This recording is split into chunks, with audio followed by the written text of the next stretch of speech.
उपस्थित सर्व मान्यवर स्वातंत्र्य सैनिक, माजी सैनिक, लोकप्रतिनिधी, नागरिक बंधू भगिनी, शासकीय अधिकारी, पत्रकार, विद्यार्थ्यांनी, आपणा सर्वांना स्वातंत्र्य दिनाच्या वर्धापन दिनानिमित्त मनापासून शुभेच्छा। बंधू आणि भगिनींनो, आज आपल्या साऱ्यांना हे स्वातंत्र्य उपभोगायला मिळतंय, मात्र त्यासाठी अनेक स्वातंत्र्य सैनिकांनी आपल्या प्राणाचं बलिदान दिले आहे। अनेकांनी आपल्या घरदाराचा सुखाचा त्याग त्या काळी केला। त्या त्यागातून, बलिदानातून आपल्याला हे स्वातंत्र्य मिळाले आहे। अशा सर्व महान नेत्याचे, स्वातंत्र्य सैनिकाचे स्मरण आज होणे क्रमप्राप्त आहे। या सगळ्यांच्या स्मृतीला मी विनम्र अभिवादन करतो।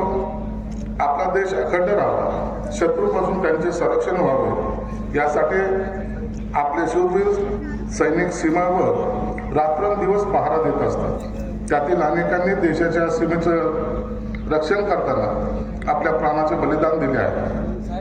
त्यांच्याही त्याग आणि बलिदानाला मी विनम्रपणे अभिवादन करतो। आपले माननीय मुख्यमंत्री देवेंद्र फडणवीस, उपमुख्यमंत्री एकनाथ शिंदे, श्रीमती सुनेत्रताई पवार यांच्या नेतृत्वात शासन जलकल्याणाच्या अनेक विविध योजना राबवित आहे। जनतेला वेळेत पारदर्शक सेवा सुविधा देणे हे शासनाचे कर्तव्य आहे।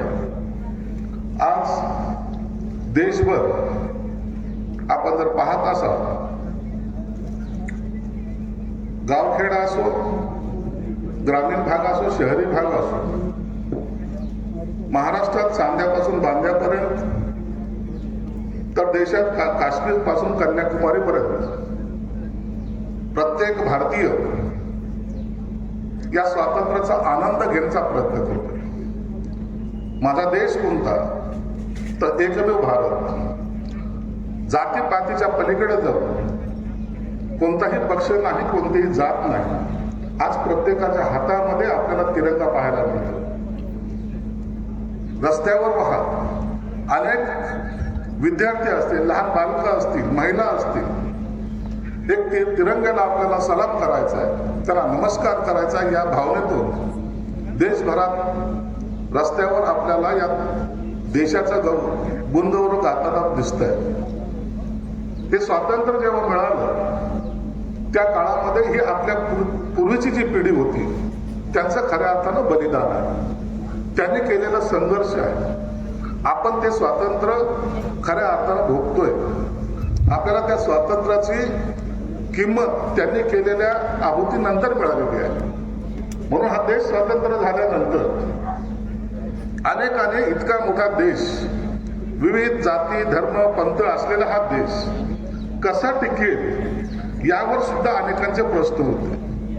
परंतु घटनाकार डॉक्टर बाबासाहेब आंबेडकरांनी जी घटना लिहिली, ती घटना देशभरातील सर्व वेगवेगळे विविध राज्य, आपण पाहत असाल 200 किलोमीटरवर गेल्यानंतर भाषामध्ये परिवर्तन होताना आपल्याला दिसतंय, भाषा बदलताना दिसते, परंतु सर्वांच्या मनामध्ये एकच भावना, आमची राज्यघटना ही आम्हाला सर्वोपरी आहे। म्हणून या देशावर अनेकांनी अतिक्रमण करण्याचा प्रयत्न केला। त्यांनी पुन्हा आपल्याकडे हा देश तोडण्यासाठी लढाया करण्याचा प्रयत्न केला, परंतु देश एक संघ असल्यामुळे या सर्वांचे मनसुबे जे आहेत ते आपण उधळून लावलेले आहेत।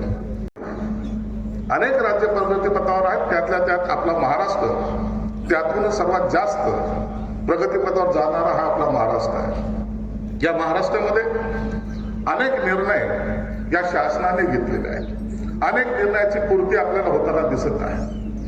हा महाराष्ट्र जेव्हा प्रगत होतो, त्याचा परिणाम देशाच्या आर्थिक घडीवर सुद्धा होताना आपल्याला पाहायला मिळतो।